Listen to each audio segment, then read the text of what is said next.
My betrothed Nerissa, my little body is aweary of this great world. You would be, sweet madam, if your miseries were in the same abundance as your good fortunes are. And yet, for aught I see, they are as sick that start with nothing as those that start with nothing. Good sentences and well pronounced. It would be better if well followed. If to do were as easy as to know what were good to be done, chapels have been churches, and poor men's cottages, princes' palaces. It is a good divine that can follow his own instructions. I can easier teach 20 what were good to be done than be one of the 20 to follow mine own teaching. The brain may devise laws for the blood, but a hot temper leaps or a cold decree. But this reasoning is not in the fashion to choose me a husband. I mean the word choose. I may neither choose whom I would, nor refuse whom I dislike. Is it not hard, Nerissa, that I can neither choose one nor refuse none?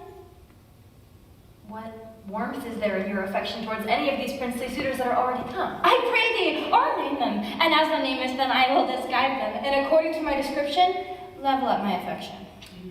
First, there is the County Palatine? Ah, that's a colt indeed, for he doth nothing but talk of his horse.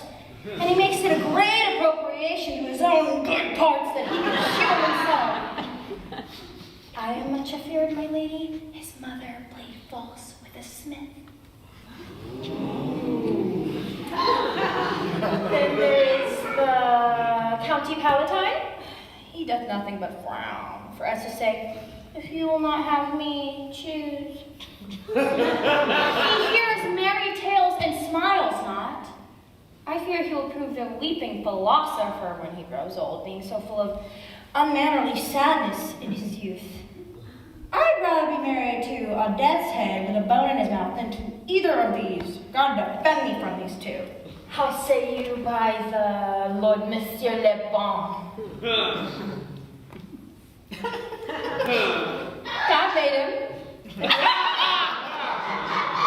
And therefore let him pass for a man. In truth, I know it's sin to be mocker, baby. Well, he had a better horse than the Neapolitans. A better bad habit of frowning than the County Palatine. He's every man and no man. I should marry him, I should marry 20 husbands. I mean, if he loved me to madness, I could never requite him. So if he would despise me, I could forgive him.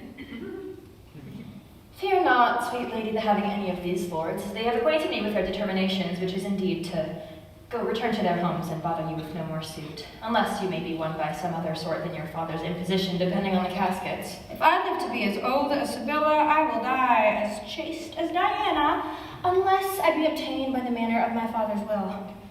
I'm glad this parcel of wooers are so reasonable, for there is not one among them, but I dote on his very absence, and I pray God grant them a fair departure.